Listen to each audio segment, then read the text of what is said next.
बहुत समय पहले की बात है। एक बड़ा सुंदर और हरा भरा जंगल था जिसका नाम था सुखवन। इस जंगल में सभी जानवर प्रेम पूर्वक रहते थे। हाथी, बंदर, खरगोश, हिरन, तोता, सियार और कई और प्राणी। इस जंगल का राजा था शेरराज सिंह, जो न केवल ताकतवर था बल्कि बहुत ही न्यायप्रिय और समझदार भी था।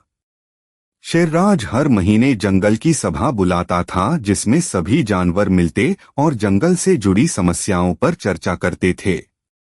एक दिन सभा में उल्लू जी ने बताया, राजा जी, जंगल में धीरे धीरे पेड़ कम हो रहे हैं और कुछ जानवर बिना सोचे समझे जल स्रोतों को गंदा कर रहे हैं।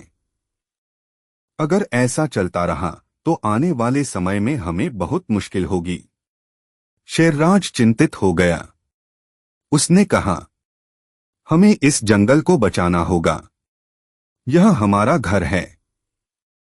अगर हम इसे नहीं बचाएंगे तो कौन बचाएगा? जंगल बचाओ योजना। शेरराज ने सभी जानवरों से सुझाव मांगे। तोते ने कहा, हमें हर जानवर से यह वादा करवाना चाहिए कि वे हर साल कम से कम 2 पेड़ लगाएंगे। हाथी ने कहा, हम पुराने तालाबों को फिर से भर सकते हैं और उनके पास साफ सफाई रख सकते हैं।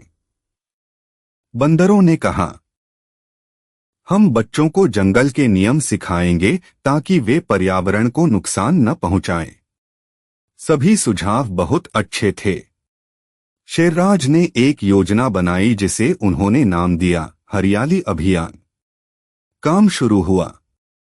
अगले ही दिन सारे जानवर काम में जुट गए। हाथियों ने तालाब की सफाई शुरू की, तोते और खरगोशों ने बीज बोए, बंदरों ने पेड़ों पर लटकते हुए पेड़ लगाना सिखाया और सियार ने जंगल के कोनों में पहरेदारी शुरू कर दी ताकि कोई नुकसान न पहुंचा सके। शेरराज खुद भी काम में जुट गया। वह रोज सब जगह घूमकर देखता और जो जानवर मेहनत करते उन्हें सम्मानित करता।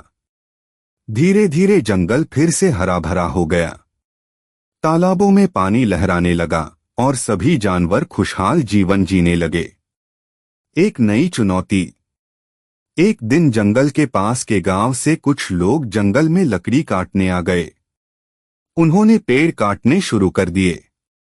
जानवर डर गए, लेकिन शेरराज ने हार नहीं मानी।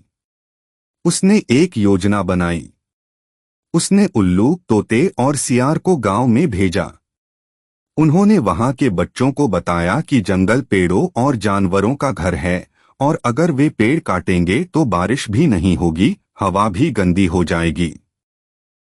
बच्चों को यह बात समझ आ गई। उन्होंने अपने माँ पापा को समझाया और गांव वालों ने जंगल से पेड़ काटना बंद कर दिया। अंत में क्या हुआ? जंगल फिर से खुशहाल हो गया। सब जानवर मिलजुल कर रहते रहे।